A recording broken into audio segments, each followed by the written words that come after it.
નમસ્કાર મિત્રો, હું હુસેન રામા, પ્રવક્તા કચ્છ જિલ્લા કોંગ્રેસ સમિતિ, ગુજરાત પ્રદેશ કોંગ્રેસ સમિતિના આદેશ અને કચ્છ જિલ્લા કોંગ્રેસ સમિતિના પ્રમુખ વિકે હુંબલના સૂચનથી પરિવર્તનના સખનાદ સાથે દરેક જિલ્લા પંચાયત અને તાલુકા પંચાયત દીઠ જનસંવાદ કાર્યક્રમનું પ્રદેશ કોંગ્રેસ સમિતિ દ્વારા આયોજન કરેલ છે.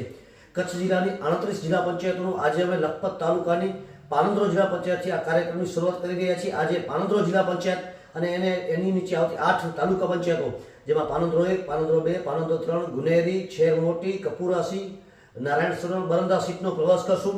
આજે સવારે 9:30 કલાકે સમરતદાન ગઢવી, વિપક્ષી નેતા, લખપત તાલુકા પંચાયત સોનલનગર ખાતે એમની બેઠક પરથી આ કાર્યક્રમ પ્રસ્થાન કરશું. ત્યારબાદ 10 વાગે એકતાનગર ખાતે આ કાર્યક્રમની અમે શરૂઆત કરશું. 12 વાગે ગુનેરી સીટ હેઠળ, ગુનેરી સીટની હેઠળ આવતા 10 ગામોનો કાર્યક્રમ અટડા ખાતે રાખેલ છે. જે ગુનેરી તાલુકા પંચાયત હેઠળના આવતા ગામો ગુનેરી, સાયરા, અટડા, મુધાન, છુગેર, ઉમરસર, અકરી, ધારેસી, જારા સહિતના ગામોની ત્યાં રાખેલ છે. ત્યારબાદ 12:30 વાગે કટેશ્વર મંદિરે અમે જાશું. 1 વાગે લખપત ગુરુદ્વારા ખાતે, 2 વાગે છેરમોટી તાલુકા પંચાયત સીટ હેઠળનું ઉરસભાઈ દોધારાના નિવાસ સ્થાને. તો છેર નાની મોટીના તાલુકા પંચાયતના ગામડાઓ છેર નાની, છેર મોટી, સીણાપર, પુરરાજપુર, બૈયાઓ, માલડો સહિતના એ બેઠકનું આયોજન તૈયાર કરે છે. ત્યારબાદ બપોરે 3 વાગે અમે કપુરાસી ભરતદાન ગઢવીભાઈ, કપુરાસી તાલુકા પંચાયત સીટ હેઠળ ભરતદાનભાઈ ગઢવીના નિવાસ સ્થાને પધારશું. ત્યારબાદ 4:30 કલાકે નારાયણ સરોવર અને 5 વાગે પીપર તાલુકા પંચાયત સીટની બેઠકનું જનસંવાદનું કાર્યક્રમ પીપર સૈયદ બુઢનશાહ બાપુમિયા નિવાસ સ્થાને રાખેલ છે. અને સાંજે 6 વાગે બરંદા જિલ્લા પંચાયત આદમભાઈ પડિયાર, માજી સરપંચ, બરંદાના નિવાસ સ્થાને રાખેલ છે.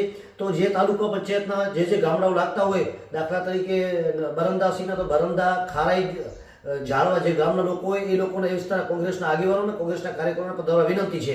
અને સાથે સાથે આજના કાર્યક્રમમાં તાલુકા કોંગ્રેસ સમિતિના પ્રમુખ, જિલ્લા તાલુકા કોંગ્રેસની સમગ્ર ટીમ અને જિલ્લા હોદ્દેદારો આ મિટિંગમાં જોડાશે. તો દરેક જગ્યાએ લોકોના પ્રશ્નો સાંભળવા માટે તાલુકા કોંગ્રેસની ટીમ દરેક તાલુકા પંચાયત સીટ હેઠળ આવી રહી છે. તો આપ સર્વ તાલુકા કોંગ્રેસના હોદ્દેદારો, ચૂંટાયેલા હોદ્દેદારો, તાલુકા પંચાયતના સદસ્યો, જિલ્લા પંચાયતના સદસ્યો, પૂર્વ સદસ્યો પણ આ રેલીમાં અચૂક હાજરી આપે એવી વિનંતી છે.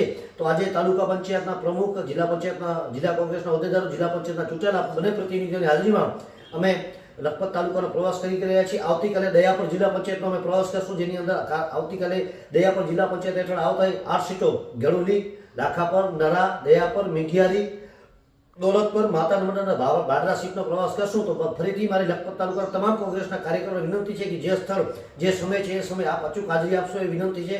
ધન્યવાદ. જય હિન્દ, જય ભારત, જય કોંગ્રેસ.